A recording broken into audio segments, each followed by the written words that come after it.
Hello everyone, this is Pranjal and you are watching Pathshala Rishikesh. तो आज बात कर रहे हैं हम उत्तराखंड पुलिस मैथ्स के एमसीक्यू क्वेश्चंस की। मैथ्स के क्वेश्चंस की बात कर रहे हैं और मैथ्स का एक टॉपिक कह लो, एक पूरी की पूरी महाभारत कह लो जिसपे मैथ्स पूरी की पूरी टिकी हुई है। ये टॉपिक अगर आप सही से कर लेते हैं तो बहुत ज्यादा क्वेश्चंस आप अटेम्प्ट कर सकते हैं। एक और चीज जो बच्चे अक्सर मुझे मैसेज कर करके पूछ रहे हैं कि कौन से वो टॉपिक हैं जो हमें कर लेने चाहिए, तो आज आपको सबसे पहले यही बता देता हूं कि ये वाले टॉपिक तो जरूर करके आपने जाने ही जाने हैं। सबसे पहले आपने ये देखना है कि कौन से ऐसे टॉपिक हैं जिनमें कॉन्सेप्ट सबसे कम है। ठीक है, तो mean median mode, mean median mode, ये वाला कॉन्सेप्ट जरूर कर लेना है ना। इसका क्या था? Mean median and mode, Hindi में नहीं आ रहा मेरे को याद। बहुलक कहते हैं इसे, इसे कहते हैं माध्य, माध्यिका। तो ये वाला टॉपिक जरूर कर लेना और यहां से क्वेश्चन आएगा, बहुत छोटा सा क्वेश्चन आएगा और कर वही बच्चा पाएगा जिसको ये कॉन्सेप्ट आता होगा। एक ही लेक्चर है, एक ही लेक्चर देखना पड़ेगा, ज्यादा टेंशन आपको नहीं होनी। दूसरा 2D मैंसुरेशन है, जो ट्राइंगल, आयत, ये सारी चीजें कहीं भी हैं, इसके फॉर्मूले जरूर याद कीजिए, फॉर्मूले याद कीजिए। इसी तरह से 3D मैंसुरेशन है जिसमें कि आयतन और क्षेत्रफल लिखा हुआ है उन्होंने, इनके फॉर्मूले जरूर याद करके जाइए। ये तीन वो टॉपिक हैं जो आपने सही से कर लेने हैं। यहां से क्वेश्चन शॉर्ट शॉर्ट होगा और ये सारे टॉपिक ऐसे हैं जो एक एक घंटे के हैं। एक बार आपने कॉन्सेप्ट फॉर्मूले लिख लेना है तो आपका तो काम हो ही जाना है। ठीक है, यहां से शॉर्ट शॉर्ट आएगा। इसी के साथ एक और चीज आती है, टाइम इस time and work. Time and work बहुत ही आसान है। वैसे अगर देखा जाए तो 23 टॉपिक आपके पास है ना। सबसे बड़ा जो टॉपिक अगर देखा जाए तो वो परसेंटेज है। अगर आप परसेंटेज कर लेते हो तो मैं बार बार एक लाइन कहता हूं, यहां से परसेंटेज के क्वेश्चन होंगे, सिंपल इंटरेस्ट के क्वेश्चन होंगे, कंपाउंड इंटरेस्ट के क्वेश्चन होंगे, प्रॉफिट एंड लॉस के क्वेश्चन होंगे और मैथमेटिक्स के जनरल अवेयरनेस बेस्ड जो क्वेश्चन होंगे। ये एक दो तीन चार पांच पांच टॉपिक कवर कर रहा है। पांच टॉपिक का मतलब अगर आप समझें तो आप कह सकते हैं एक टॉपिक से लगभग लगभग 3 क्वेश्चन, तो 15 क्वेश्चन आपके यहां से आ जाएंगे। जबकि यहां से भी क्वेश्चंस आएंगे। ये वो टॉपिक हैं जो एक एक घंटे में आप क्लियर कर सकते हैं। ठीक है, तो आज मैंने आपको ये टॉपिक दिए हैं, तो ये टॉपिक आप कीजिए। कहाँ मिलेंगे? पाठशाला ऋषिकेश की जो ऐप है उसमें हमारा जो कोर्स वाला सेशन है उसमें ये सारे टॉपिक हैं, तो वहां से आप इसे कर सकते हैं। या यूट्यूब पे भी अगर आपको कहीं पे मिल रहे हैं तो वहां से भी कर लीजिए, कोई प्रॉब्लम नहीं है हमें। मगर ये टॉपिक जरूर करके जाना। ये टॉपिक बहुत छोटे हैं और प्रिसाइज हैं, तो ये आपने किए हुए हैं तो यहाँ से आपको श्योर शॉर्ट नंबर मिलेंगे। और लास्ट टाइम पे अगर आपके नंबर जो भी बन रहे हैं यहाँ पे आपको एक हल्का सा बूस्ट मिलेगा। साथ के साथ एक और टॉपिक इसमें लिख लो, क्वाड्रेटिक इक्वेशन, है ना। तो ये भी आपने कर लेना है, द्विघात समीकरण जिसे कह रहे हैं। ये 4 टॉपिक आज के लिए, और डेली मैं आपको 4 4 टॉपिक बताता जाऊंगा जो छोटे हैं, जो टॉपिक आपने सबसे पहले कर लेने हैं कि इनका कोई भी क्वेश्चन आपके पास आए तो आपको आता ही आता हो। ये आपने ध्यान में रखना है। साथ के साथ पाठशाला ऋषिकेश जो ऐप है उस पर कनिष्ठ सहायक के 10 मॉक टेस्ट अपलोड कर दिए गए हैं। हिंदी माध्यम के स्टूडेंट के लिए पहले अपलोड किए थे, उसके बाद हमने इंग्लिश माध्यम, इंग्लिश मीडियम स्टूडेंट्स के लिए भी इंग्लिश में पेपर बना करके वहां अपलोड कर दिए हैं। तो आप अगर इंग्लिश वाले हो या इंग्लिश मीडियम वाले हैं तो वो भी कर सकते हैं, और हिंदी वाले हैं तो वो तो आप कर ही रहे हैं। साथ के साथ उत्तराखंड पुलिस का पूरा मॉक पेपर अवेलेबल है। उसमें 75 क्वेश्चन है। वो अगर आप 5 मॉक किए हुए हैं और 75 पंजे अगर आप करके देखें, 75 375 के करीब क्वेश्चन हो जा रहे हैं, जो कि बहुत बड़ा नंबर है। ये 75 क्वेश्चन अगर आप एक बार देख लेते हैं, समझ लेते हैं, तो बहुत बड़ा पोर्शन आपका क्लियर हो जाएगा। साथ के साथ यूट्यूब पे जो हमने 40 से 45 वीडियोस की हैं, उनको भी आप फास्ट फॉरवर्ड करके इस तरह से कर सकते हैं, जैसे आपने पढ़ा हुआ है और क्वेश्चन आ रहा है तो क्वेश्चन को सॉल्व कीजिए कि हाँ मुझसे हो पा रहा है या नहीं हो पा रहा है। पूरी वीडियो देखने की कोई जरूरत नहीं है, केवल क्वेश्चन पे फोकस कीजिए, क्वेश्चन आप कर पा रहे हैं या नहीं कर पा रहे हैं, और फिर आपको अगर कॉन्सेप्ट में दिक्कतें हो रही हैं तो वो आप वहां से देख सकते हैं। चलिए शुरुआत करते हैं आज के जो क्वेश्चंस हैं जो कि आपको बूस्ट देंगे और आपके पेपर में आपको देखने को मिलेंगे, इन्हीं कॉन्सेप्ट पे बेस्ड क्वेश्चन। तब आप हमें याद करेंगे और कहेंगे वाह मास्टर वाह, क्या सवाल करवाए। ठीक है, तो चलिए देखिए क्या है पहला क्वेश्चन। किसी संख्या के 60% में से 60 घटाने पर परिणाम 60 आता है, तो कोई भी जो संख्या है वो अपने आप का कितना प्रतिशत होती है? तो आप बोलेंगे 100% होती है। कोई भी संख्या अपने आप का 100% होती है। उस 100% में से नहीं कह रहा है, वो कह रहा है कि संख्या के 60%, तो 60% कितना होगा? 60 होगा। 60% में से अगर 60 घटा लिया जाए तो कितना ही आ जाता है? तो आप कहेंगे गुरुजी 60 दिया हुआ है, 60 दिया हुआ है, इस 60 को इधर लेके जाओगे तो 60% इक्वल टू 60 प्लस 60, बोले तो 60% की वैल्यू आ गई 120। 60 से दोनों कट जाएगा, 60 दो बार मतलब 1% की वैल्यू आ गई 2। आपसे कह रहा है कि संख्या क्या है, और मैंने कहा था कि संख्या अपने आप का कितना ही प्रतिशत होती है, तो हमने शुरुआत में ही कह दिया था कि 100% होती है। तो संख्या का जो 100% है वो कितना हो जाएगा? आप कहेंगे 100% की वैल्यू पूछी जा रही है तो 200 आंसर करेंगे और आगे बढ़ जाएंगे।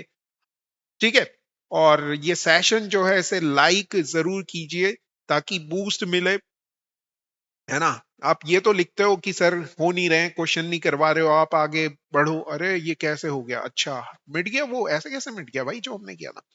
ठीक है, तो लाइक जरूर कीजिए अगर आप चाहते हैं कि मोटिवेशन, हमें भी मोटिवेशन चाहिए होता है, और वो मोटिवेशन हमें आपसे ही मिलता है। आपका लाइक, एक एक लाइक मोटिवेट करता है। ठीक है, एक वस्तु का मूल्य जब 20% कम हो जाता है तो उसकी बिक्री 80% बढ़ जाती है। अब समझिए, इंग्लिश में पढ़ूं।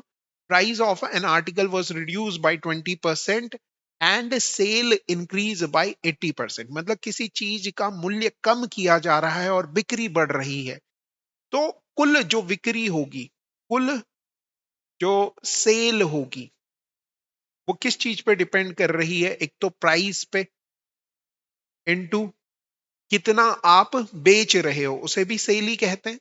तो यहाँ पे पहली लाइन देखोगे तो 20% कम हो रहा है, मतलब प्राइस 100 से 80 हो गया। आपने बोला ठीक है सर, बिल्कुल सही समझ में आ रहा है। प्राइस शुरुआत में 100 था, अब 80 हो गया। कैसे हुआ? 20 कम हो गया। अगले में देखेंगे तो सेल जो है वो कितनी बढ़ जा रही है, तो आपने कहा 80% बढ़ जा रही है, मतलब 100 से 180 हो गई। तो कुल इधर जाने के लिए, सेल निकालने के लिए पहले हम जो काट सकते हैं वो काटने का, तो 100 तो नीचे आ गया। ऊपर देखेंगे 18 अट्ठे करना चाहिए था, वैसे तो कर ही सकते हैं। 18 अट्ठे 144 होता है। ठीक है जी, तो हमें दिख रहा है कि 100 की चीज को पहले जो सेल 100 हो रही थी अब कितनी हो गई? 144 हो गई है। मतलब 100 की चीज 44 बढ़ गई है। 44 बढ़ गई है किससे? तो आप बोलेंगे 100 से कितना प्रतिशत हो गया? आप कहेंगे सर जी 44% आंसर हो जाएगा, 44% इंक्रीज हो जाएगी कुल सेल। ठीक है, इस तरह के क्वेश्चंस पूरे पूरे आने के चांसेस हैं, तो इन्हें सही से समझना।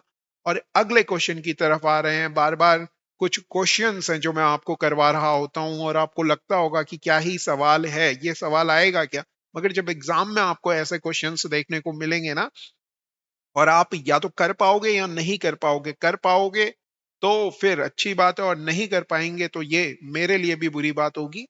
एक कक्षा में 60% छात्र हिंदी में सफल हुए।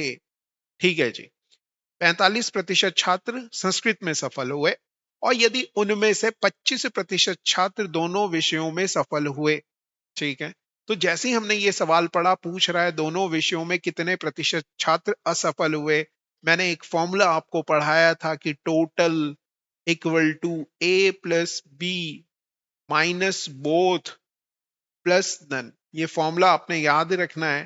टोटल हमेशा 100% होता है।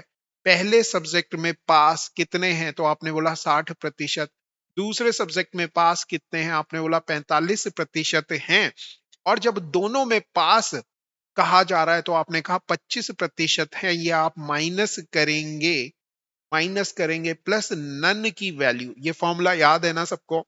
एग्जाम देने जा रहे हो, 12-15 दिन के बाद तुम्हारा पेपर है, तो भैया ये तो आपको सही से याद होना चाहिए। और अभी भी आपने इन्हें नहीं किया है तो 1.5x स्पीड में परसेंटेज का जो हमारा सेशन है उसे जाके जरूर देखिए, वहां ये क्लियर हो जाएगा। ठीक है, तो यहाँ पे आपको दिख रहा है 60 और 40, 100, 105 में से ये 5 गया, 100 ही बचा, 100 में से 20 घट गया तो 80। तो 100% बराबर 80% प्लस नन आ रहा है। तो नन मतलब को किसी सब्जेक्ट में जो बच्चे पास नहीं हो रहे हैं, नन इक्वल टू आ गया 100% माइनस 80%। तो आंसर कितना आ गया? तो आपने बोला 20% आंसर आ गया। कहीं ऑप्शन में दिया हुआ है तो बिल्कुल दिया हुआ है, टिक कीजिए और आगे बढ़ जाइए। अगला क्वेश्चन देखिए भैया। एक व्यक्ति अपने मासिक आय का 40% भोजन पर खर्च करता है। तो 100% मान लो कि उसकी आय थी, आय बोले तो इनकम थी, ठीक है। 40% भोजन पर खर्च करता है। शेष वेतन का 1/3 यातायात पर खर्च करता है। तो भैया पहले 40% खर्च कर लो। किस पे खर्च करोगे? तो आपने कहा भोजन पे खर्च किया, तो बचेगा कितना उसके पास? तो आप कहेंगे सर जी उसके पास 60% बचेगा। मगर सवाल में कह रहा है कि शेष वेतन, शेष कितना है? आपने बोला ये 60 है। इसका 1/3, इसका 1/3 जब आप करते हो तो 1/3 करना है। 60 का 1/3 आप करोगे तो आप कहोगे 20% हो रहा है। वो यातायात पर खर्च कर रहा है, यातायात पर खर्च कर रहा है। यदि वह 4500 रुपए मासिक बचाता है, यहां पे ध्यान से समझना है, इसे 4500 रुपए बचाने का क्या मतलब हुआ?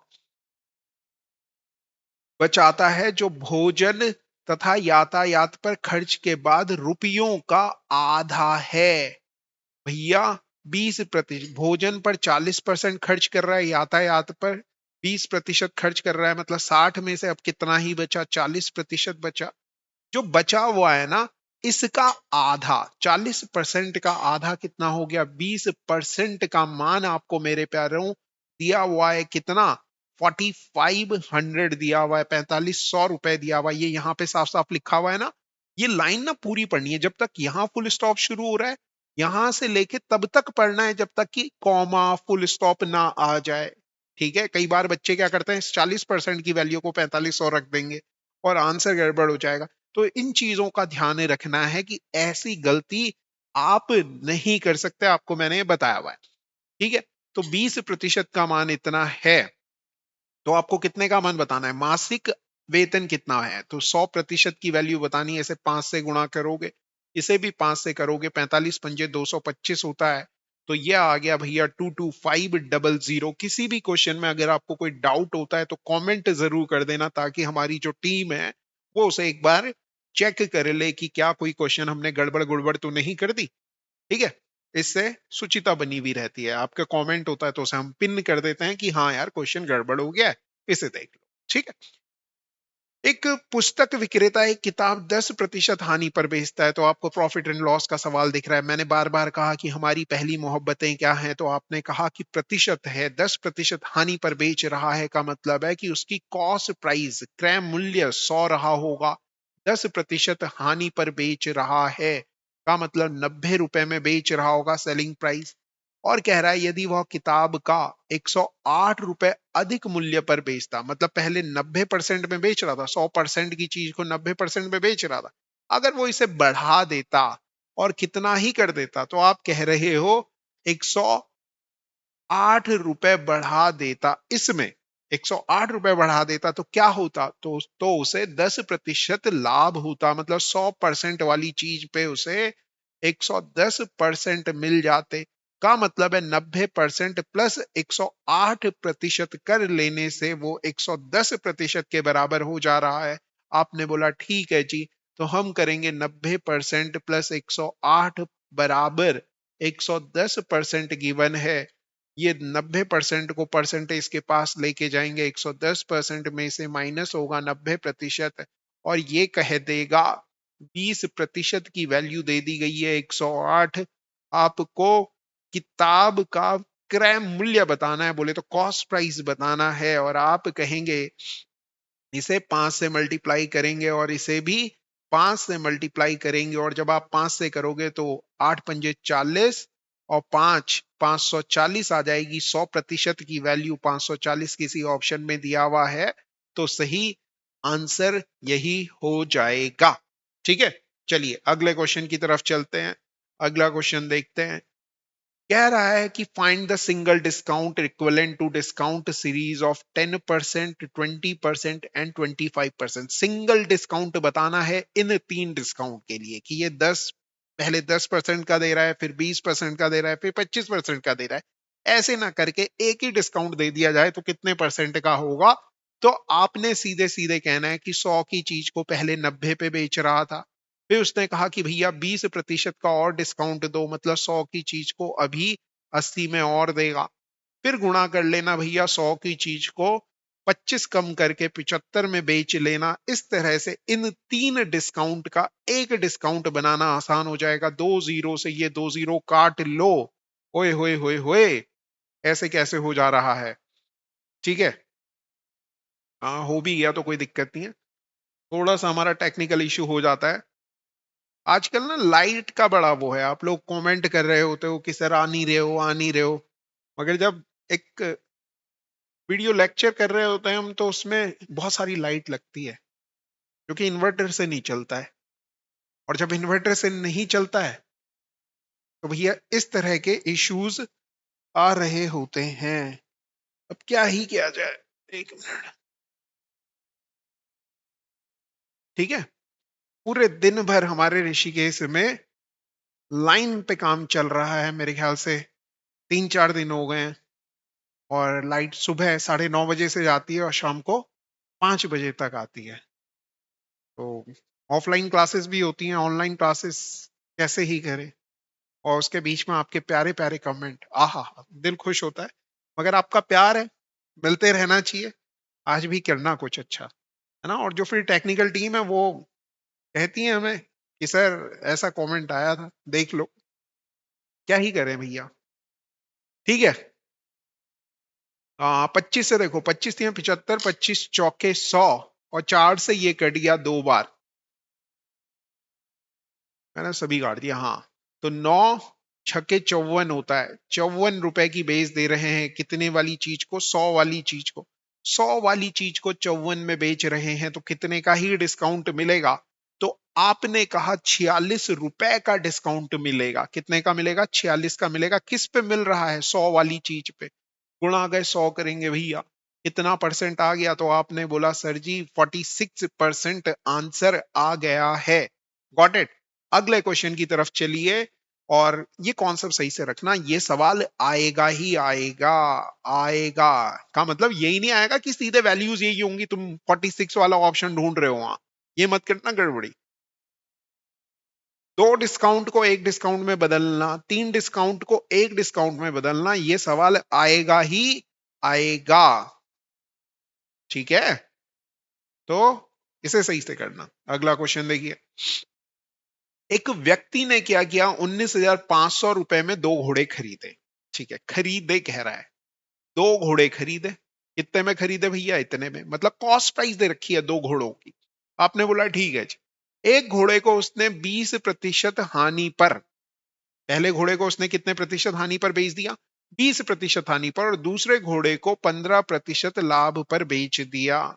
ठीक है जी, यहाँ पे भी समझ में आ रहा है, एक को हानि पे बेचा और एक को लाभ पे बेचा। यदि दोनों घोड़ों का विक्रय मूल्य समान है, ये वाली लाइन जरूर पढ़ना, ये लाइन वो देगा देगा कुछ ना कुछ समान बल बोलेगा इस तरह के सवाल में, जिसमें 2 चीजें बेच रहा होगा, ये याद रखना, 2 चीजें बेच रहा होगा, या तो सेलिंग प्राइस बराबर देगा, या कॉस्ट प्राइस बराबर देगा, या प्रॉफिट लॉस के बराबर देगा तभी ये सवाल बनेगा, और बनता ही ये है, इसके अलावा कुछ और इस सवाल में हो नहीं सकता। तो समझते हैं, 20% हानि पर अगर एक घोड़े को बेच रहे हो का मतलब क्या हो गया, 100 रुपए की चीज को 80 में बेचोगे, कॉस्ट प्राइस 100 वाले को 80 में बेचोगे, तो कितने का ही लॉस हो रहा है, 20 का लॉस हो रहा है। ठीक, ये कट जाता है तो 20 से काटो, 20 चकू 80, 20 पंजे 100, तो 541 आ गया। ठीक, दूसरे केस में क्या कह रहा है, 15% का लाभ होता है, मतलब 100 रुपए की चीज को 115 में बेचोगे, कितने का लाभ हो रहा है, 15 का लाभ हो रहा है। इन सबको किससे काट सकता हूँ, 5 से काट सकता हूँ, 5 से काटा 20 बार, 5 से इसे काटा 23 बार, 5 से इसे काट लिया, 3 रुपए का प्रॉफिट हो रहा है। ठीक है, ये प्रॉफिट होता हुआ यहाँ पे हमें दिख रहा है प्लस में, यहाँ लॉस होता हुआ दिख रहा है माइनस में। इतनी बात समझ में आ गई, तो आपने बोला बिल्कुल सही, सही समझ में आ गया।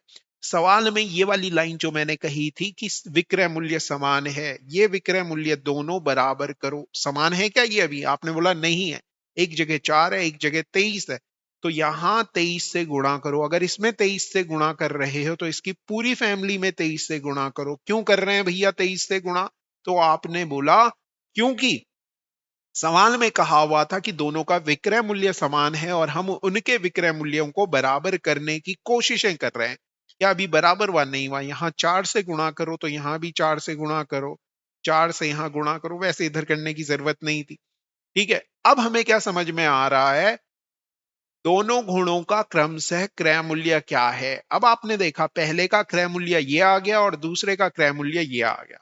अगर इन दोनों के बीच में C1 और C2 लिख लूं, पहले वाले को C1 लिख दिया मैंने, इसको इसको C2 लिख दिया, नीचे इनका रेशो लिख रहा हूं, 5:23 था और ये 20:4 था।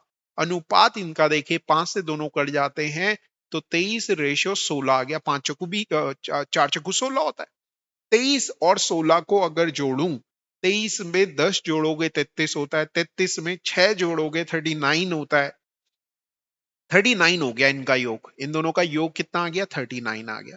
मगर सवाल में आपको कितना दे रखा है योग, 19500 दिया हुआ है, 195 19500 दिया हुआ है, मतलब 39 की वैल्यू इतनी है। 39 से इसे काटोगे तो 5 बार कटेगा, 2 जीरो ये आ गया, एक का मान आ गया भैया ये 500। आपको 23 का मान निकालना चाहिए, 23 पंजे कितना होता है 115, 2 जीरो लगा लो। 16 का मान कितना होता है, 16 पंजे करोगे 80 हो जाएगा और 2 जीरो यहां भी लगा लो। तो दोनों के क्या निकल गए, तो आपने बोला दोनों के क्रय मूल्य निकल गए। कितना कितना आ गया, तो आपने कहा 11,500 और 8,000 आ गया है, 11,500 और 8,000 आ गया। चलो भैया अगले क्वेश्चन की तरफ चल रहे हैं। अगला क्वेश्चन देखिए क्या ही है, क्वेश्चन में कह रहा है, क्वेश्चन समझ में आया ना। चलिए अगला क्वेश्चन देखिए, और ये क्वेश्चन ना सही से करना है, एक बार पहले खुद भी करना उसके बाद कॉन्सेप्ट तो समझ ही रहे हो तुम।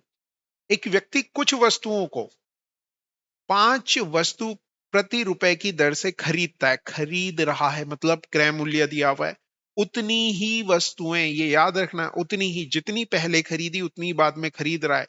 4 वस्तु प्रति वस्तु की दर से खरीद रहा है, ये 2 बार चीजें खरीद रहा है। पहले इसने कितनी खरीदी, 5 वस्तुएं खरीदी, कितने की खरीदी भैया, 1 रुपए की खरीदी।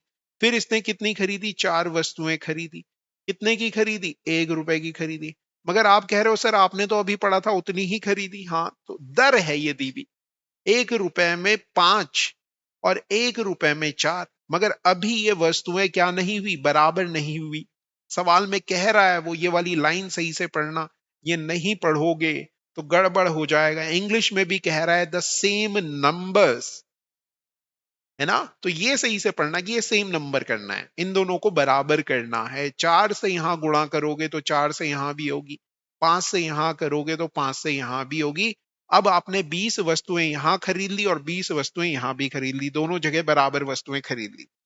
आगे सवाल में पढ़ते हैं, उसने दोनों वस्तुओं को मिला दिया, ठीक है जी मिला दिया, मिला दे देंगे तो 20 यहां खरीदी हैं, 20 यहां खरीदी हैं, मतलब कितनी ही वस्तुएं खरीद ली, तो आपने बोला 40 वस्तुएं खरीद ली।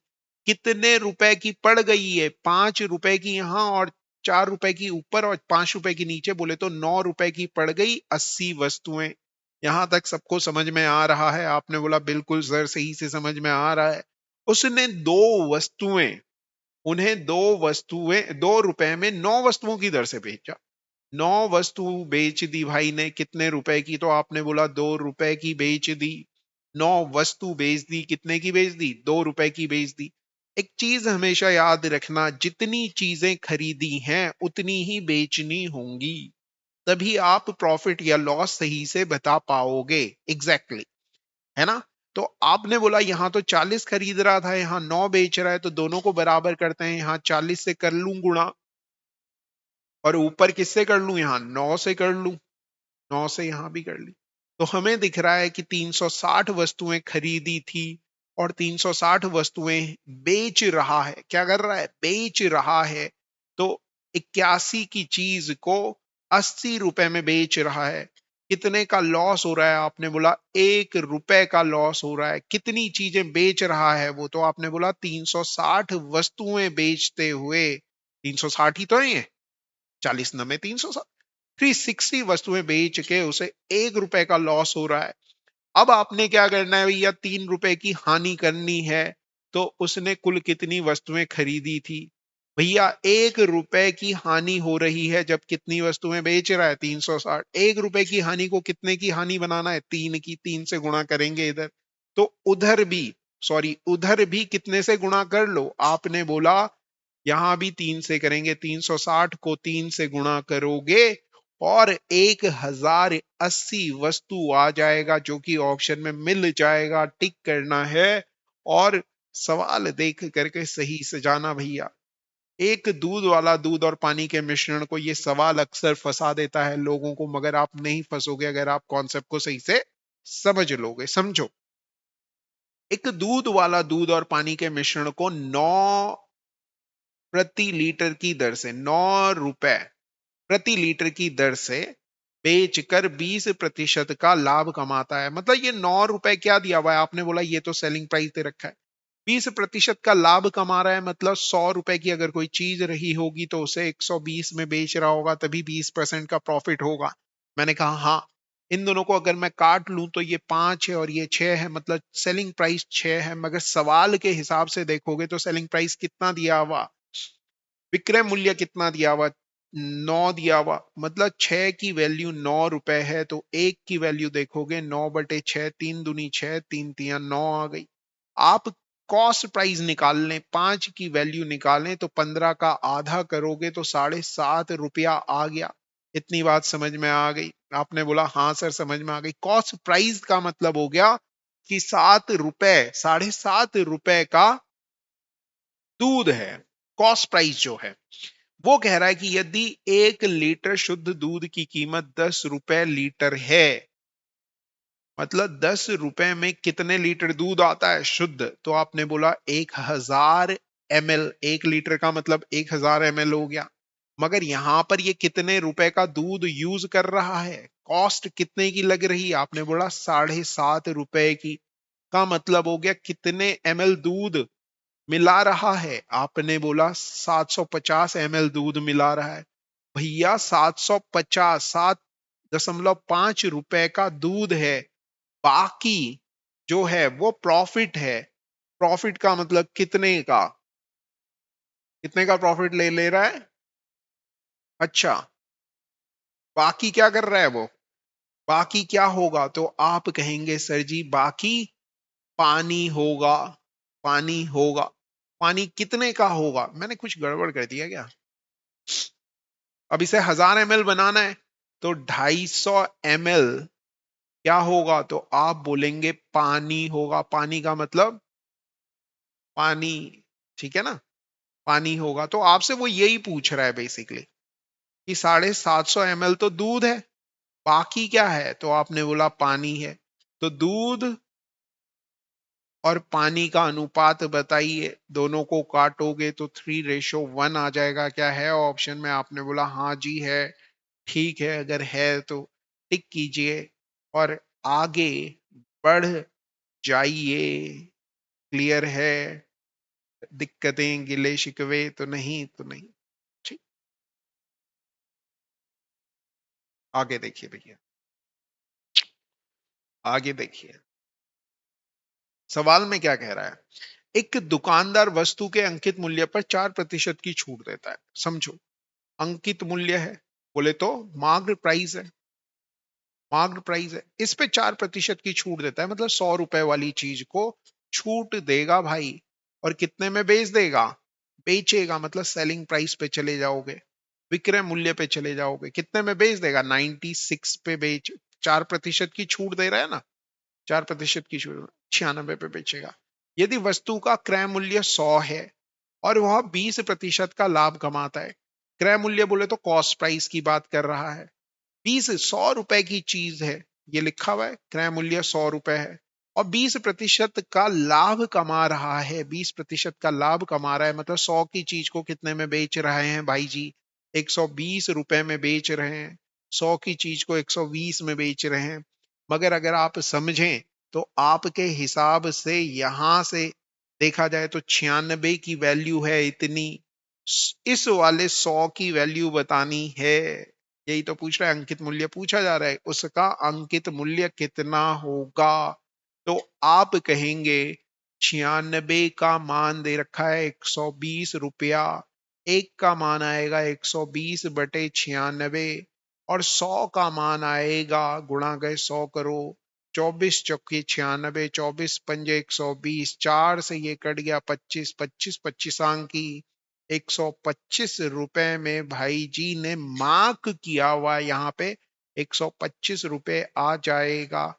यही सवाल का सही जवाब होना चाहिए था। देखिए भैया, बहुत ही प्यारा सा सवाल। एक बेलन की जो त्रिज्या है वो 3 सेंटीमीटर है, ऊंचाई 10 सेंटीमीटर है। आपने बोला ठीक है, बेलन का आयतन बताना है, बेलन का मतलब सिलेंडर लिखा हुआ होगा इंग्लिश में। तो वॉल्यूम का जो फॉर्मूला होता है पाई r² होता है, पाई का मान जो वो सवाल में कहेगा ना वही आपने यूज करना है, कुछ और यूज नहीं करना कि आप बोलें कि नहीं जी हम तो कुछ और 22/7 रखेंगे, ना ना। सवाल में मेंशन कर रहा है वो 3.14, अगर 3.14 ना कहे तो 22/7 लेना है, ठीक है ना। तो पाई की वैल्यू कितनी ले ली हमने, 3.14, थ्री, अरे 3.14 ले ली। आर, तीन का, आर कितना है, रेडियस 3 है, 3 का स्क्वायर 9 हो गया, एच कितना है 10 है, ठीक है, वॉल्यूम हो गया। मतलब सीधे सीधे 9 से गुणा कर लेते हैं, 14×9 126 होता है। हाँ, 14×9 126 होता है, तो 26 तो ये आ गया, 9×3 = 27 और एक 28 हो गया। यहाँ आना चाहिए था मगर यहाँ लगेगा पॉइंट, तो वॉल्यूम आ जाएगा ये सेंटीमीटर क्यूब। है क्या कोई ऑप्शन ऐसा। आपने बोला हाँ मास्टर, एक ही है ऑप्शन, टिक करोगे। अब क्यों कहा मैंने 3 डिमेंशनल, इस तरह के सवाल आएंगे। अब तुम क्या करोगे, तुम इन्हें याद नहीं करोगे, याद नहीं करोगे तो एग्जाम में जाओगे देखते ही छोड़ोगे। और ऐसे अगर देखा जाए 2D 3D, तीन तीन सवाल मतलब 6 सवाल हो गए, 6 नंबर हो गए बेटा। और ये नंबर वो हैं जो हर बच्चे के आने चाहिए मेरे हिसाब से। तो बीइंग अ मैथ्स टीचर, मैं आपसे कहता हूं कि यहां से सवाल आंसर जवाब देना सबसे आसान है ना। और दुनिया जो नहीं कर रही है ना वही करके सिलेक्शन होता है। दुनिया क्या नहीं कर रही है समझो, यहाँ आदमी की आत्मा कांप रही है, ये याद कर लो। सीधे सवाल आएगा, सीधे बोलेगा ये दिया हुआ है, आयतन निकालो। अब तुम क्या करोगे, तुम सोचोगे कि पता नहीं क्या बवाल बचा दिया है, कहां से निकालते हैं भैया, हम तो नहीं निकाल पाएंगे, नहीं निकाल पाओगे तो ऐसे होगा। अगला सवाल, एक आदमी ने 400 रुपए 2 साल के लिए, ठीक है जी, 550 रुपए 4 साल के लिए, 1200 रुपए 6 साल के लिए जमा किए, ठीक है।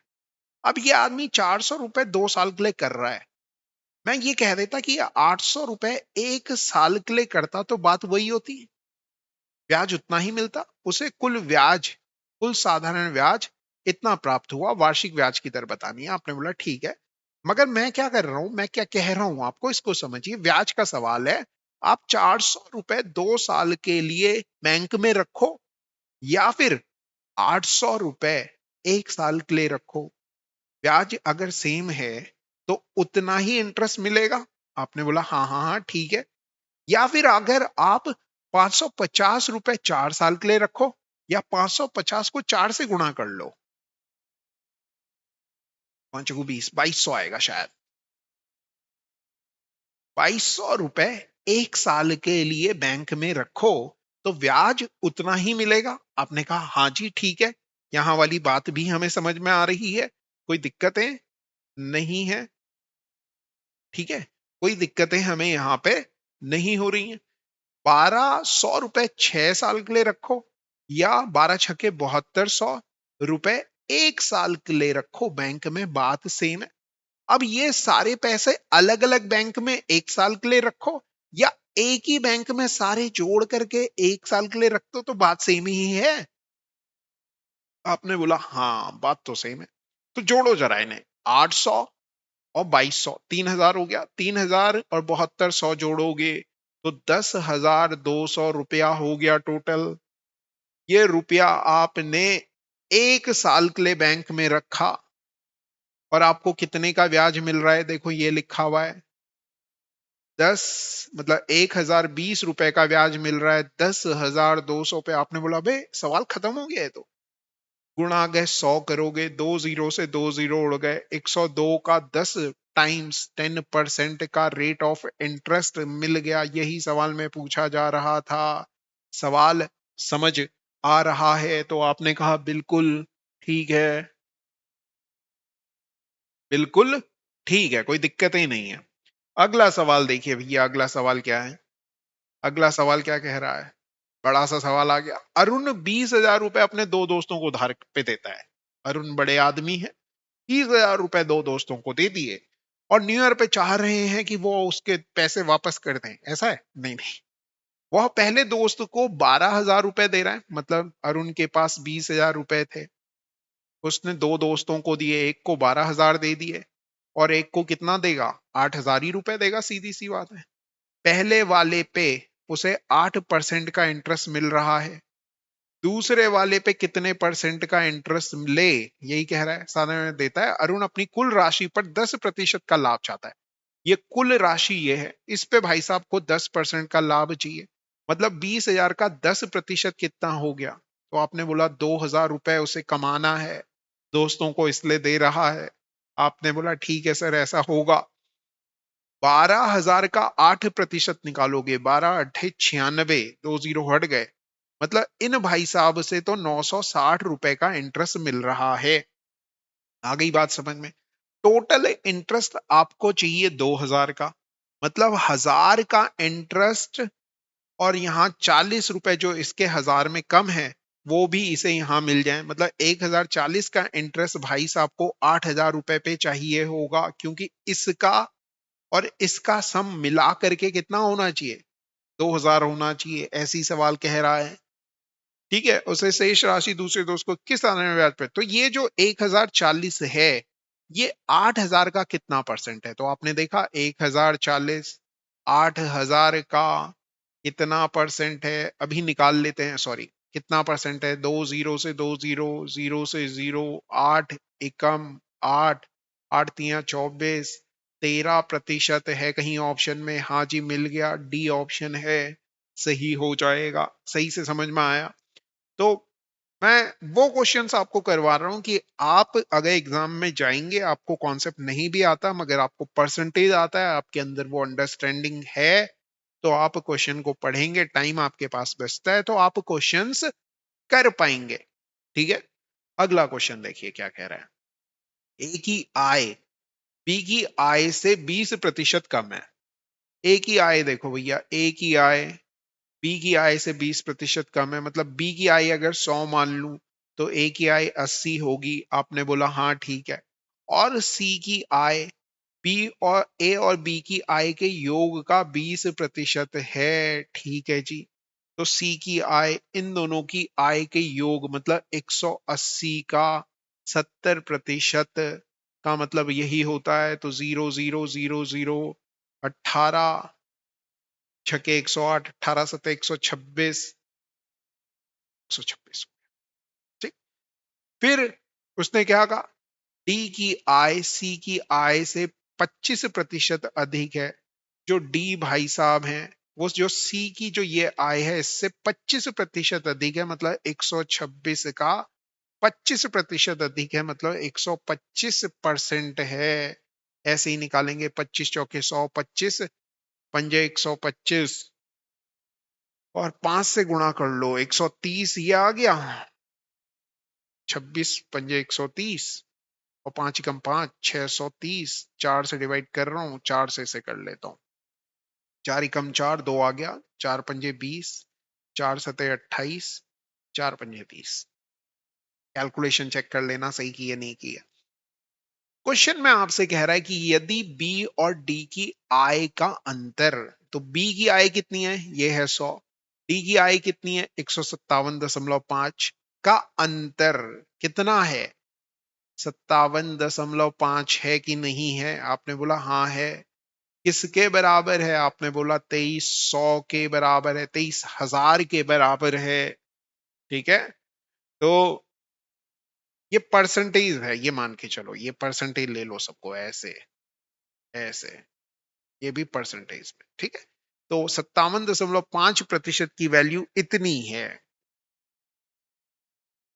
पॉइंटेड है, यहाँ जीरो लगा दिया मैंने, शायद नहीं, 3 जीरो तो पहले से ही थे, एक और जीरो लगा दिया। अब 23 से कट रहा है ये, 23 दूनी 46, 23 पंजे 115, 25 से भैया ये काटूंगा, 25 चौके 100, 400 आ गया। किसकी वैल्यू, 1% की वैल्यू 400 आ गई।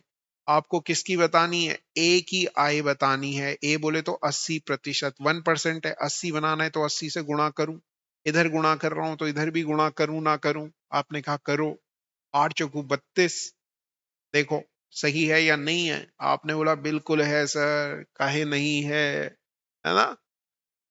और कुछ क्वेश्चंस में मैंने कैलकुलेशन आपसे करवाई थी, एक बच्चा बेचारा नाराज हो गया, बोल रहा जो सवाल नहीं हो पा रहे हो हमसे करवा रहे हो मास्टर।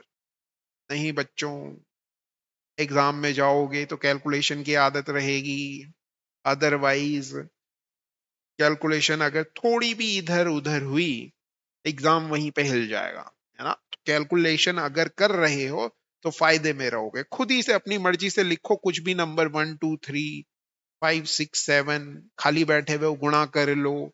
इससे क्या होगा, हिजरा खुल जाएगा एग्जाम में, डर नहीं लगेगा।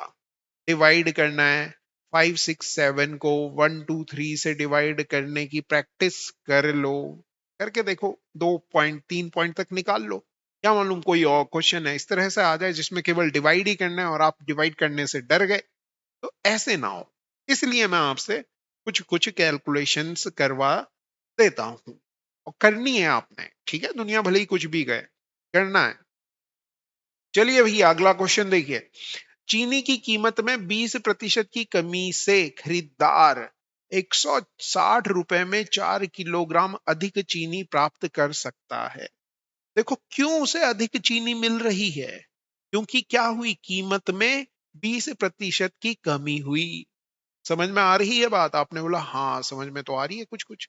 तो अगर समझ में आ रही है, चीनी की कीमत में कमी हो रही है, जिस वजह से वो क्या कर रहा है, ज्यादा खरीद रहा है, तो समझो, है ना, 20% की कमी। तो 160 का 20% निकालो, क्योंकि ये तो रुपए था।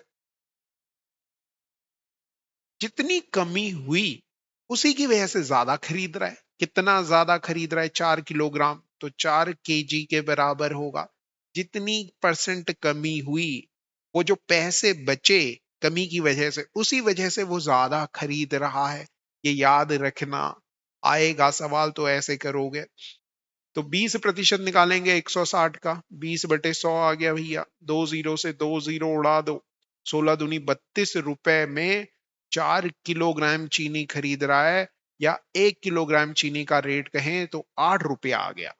ये कौन सा रेट है, तो आप बोलेंगे सर जी ये नया रेट है। ये भी याद रखना, कौन सा रेट है, ये नया रेट है। पूछ रहा है प्रति किलोग्राम चीनी की मूल कीमत क्या है, मूल, ओरिजिनल कीमत कितनी थी। तो देखो कीमत में कमी हो रही है, मतलब ओरिजिनली अगर देखा जाए या मूल कीमत देखी जाए तो 100 रुपए रही होगी। नई कीमत देखी जाए या न्यू प्राइस देखा जाए तो 20% कम है, ये 80 है। जीरो से जीरो उड़ा लिया, तो नई कीमत अगर 8 रुपए है तो पुरानी कीमत कितनी रही होगी? 10 रुपए रही होगी। आपने बोला अरे नया रेट अगर 8 है तो पुरानी कीमत पूछ रहा है मेरे प्यारों, 10 रुपए रहा होगा। समझ में आया? आगे देखो, question number 16। What is the surface area of the sphere with a radius of 5 centimetre? 5 centimetre त्रिज्या वाले गोले का पृष्ठीय क्षेत्रफल बताना है। बोले तो कर्व सरफेस एरिया या टोटल सरफेस एरिया कह लो। तो जो टोटल सरफेस एरिया होता है स्फेयर का, बोले तो गोले का, वो होता है 4 पाई r स्क्वायर। सवाल में मेंशन कर रहा है कि पाई की जगह 3.14 लो, तो वही लें, 4 × 3.14 इंटू आर स्क्वायर। आर का मतलब 25, आर का मतलब 5 था, 5 सेंटीमीटर त्रिज्या थी, तो 5 का स्क्वायर किया 25।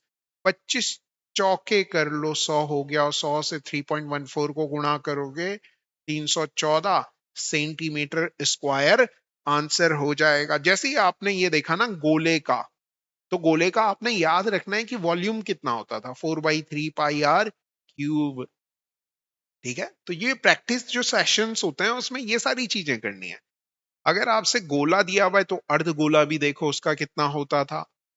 टोटल सरफेस एरिया होता था 3 पाई r square. Curve surface area होता था 2 पाई r स्क्वायर। वॉल्यूम होता था 2/3 पाई r क्यूब। तो इस तरह से किसकी बात कर रहा हूं मैं? ये अर्ध गोले की बात कर रहा हूं। गोला, अर्ध गोले की बात कर रहे हैं, हेमिस्फेयर की बात कर रहे हैं।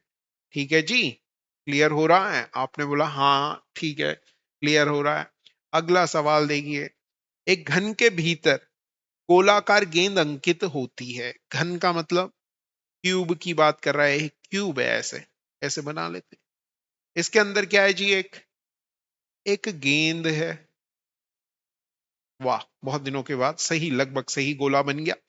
यदि घन की भुजा दे रखी है 12 मीटर, यहां से लेके यहां तक 12 मीटर दिया हुआ है, यहां से लेके यहां तक जो टोटल डिस्टेंस गिवन है वो 12 मीटर है, तो गोले का आयतन आपसे पूछा जा रहा है।